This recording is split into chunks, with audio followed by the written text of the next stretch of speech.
اللہ فرماتا ہے ما یفعل اللہ بعذابکم، وہ تمہیں عذاب دے کے کیا کرے گا؟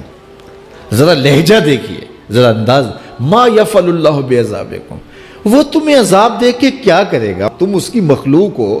اپنے دستے قدرت سے اس نے تمہیں بنایا ہے، تو وہ تمہیں عذاب دے کے کیا کرے گا؟ اس کی ضرورت نہیں ہے کہ تمہیں عذاب دے، نہ اس کی چاہت ہے کہ تمہیں عذاب دے،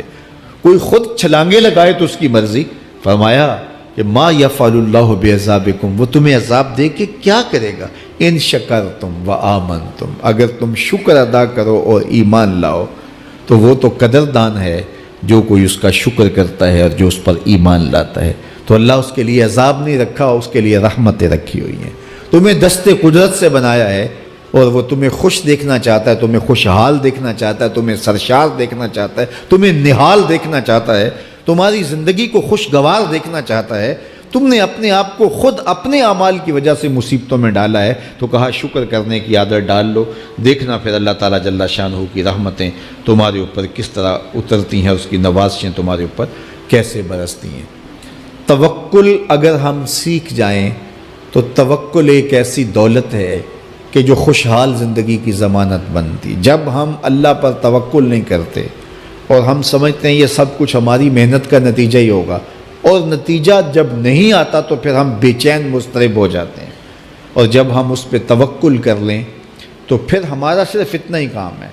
کہ میاں ہم یہ کام کر رہے ہیں، بس یہ حکم، ہم بیج بو رہے ہیں، بس یہ حکم ہے اور بو رہے ہیں، باقی اس پہ بھروسہ ہے، یہ کام اس کا ہے کہ اس نے اس کو اگانا ہے، اس کے اوپر پھل لگانے ہیں۔ تو جب اس پہ توکل ہو جائے تو بندہ سوکھا رہتا ہے، ورنہ بندہ مشکل میں مبتلا ہو جاتا ہے۔ بسا اوقات ایسا ہوتا ہے کہ بندہ ایک منصوبہ تیار کرتا ہے، اس کا عملی نتیجہ اس کو سامنے نظر آ رہا ہوتا ہے، لیکن نتیجہ بالکل الٹ جاتا ہے۔ سید علی المرتضیٰ فرماتے ہیں میں نے اپنے ارادوں کی شکست سے ہی اپنے رب کو پہچانا ہے، کہ میں ایک منصوبہ تراشتا ہوں کہ یہ اور یوں ہوگا اور وہ ہونا چاہیے، لیکن نتیجہ وہ نہیں آتا، تو کوئی طاقت ہے اس کا جو نتیجہ بدل دیتی ہے۔ تو بندہ اس طاقت پہ یقین کرتے، اس پہ توکل کر کے جو ہے وہ اس پہ بھروسہ کر لے تو زندگی سوکھی ہو جاتی ہے۔ مغرب میں جو اللہ پر یقین نہیں رکھتے وہ خودکشی کر لیتے ہیں کہ یہ کیوں ہو گیا، ایسا نہیں ہونا چاہیے تھا، لیکن ہم خودکشی اس لیے نہیں کرتے، ہم کہتے ہیں میرا رب جس طرح چاہے اس طرح ہی ہوتا ہے، جو اس نے طے کیا ہوا ہے وہ کر کے رہتا ہے، اس لیے تم اس پہ توکل کر لو اور اس پہ بھروسہ کرو۔ حضور علیہ الصلوۃ والسلام نے فرمایا لو انکم توکلون علی اللہ حق توکلہ، اللہ پر توکل کرنے کا جو حق ہے اگر تم وہ ادا کر دے تو فرمایا اللہ تمہیں ایسے رزق عطا کرے جیسے پرندوں کو عطا کرتا ہے۔ ہمارا تو کاروبار ہے، یہ فیکٹری ہے، یہ دکان ہے، یہ ہماری نوکری ہے، ہم نے یہاں سے کمائی کرنی ہے۔ پرندوں کا کوئی کاروبار نہیں ہوتا، کوئی نوکری نہیں ہوتی، کوئی ٹھیا، کوئی اڈا نہیں ہوتا جہاں جا کے انہوں نے رزق کے لیے کوئی آغاز کرنا ہوتا ہے، بلکہ حضور نے فرمایا تغدو خماسا وتروح بطانا، جب وہ صبح گھر سے نکلتے ہیں تو خالی پیٹ نکلتے ہیں اور انہیں کوئی اپنی منزل کا تعین نہیں ہوتا، جدھر خیال آیا اڑ گئے ادھر، لیکن کبھی ایسا نہیں ہوا کہ شام کو خالی پیٹ واپس آئے ہوں، کہا وہ پیٹ بھر کے آتے ہیں۔ باہو بولے بن توکل پنچھی اڑ دے، خرچ نہ پلے زیرا ہو، جب گھر سے اڑتے ہیں تو ان کے پلے نہ کوئی خرچ ہوتا ہے، نہ راس المال ہوتا ہے، نہ کوئی اوزار ہوتے ہیں، نہ کوئی ہتھیار ہوتے ہیں، کچھ بھی نہیں ہوتا، یوں ہی گھر سے نکلتے ہیں، کبھی بھی خالی پیٹ نہیں آئے۔ فرمایا اگر اللہ پہ پرندے توکل کر لیں تو اللہ اسے بھی عطا کرتا ہے، تم توکل کرو گے تو تمہیں عطا نہیں کرے گا،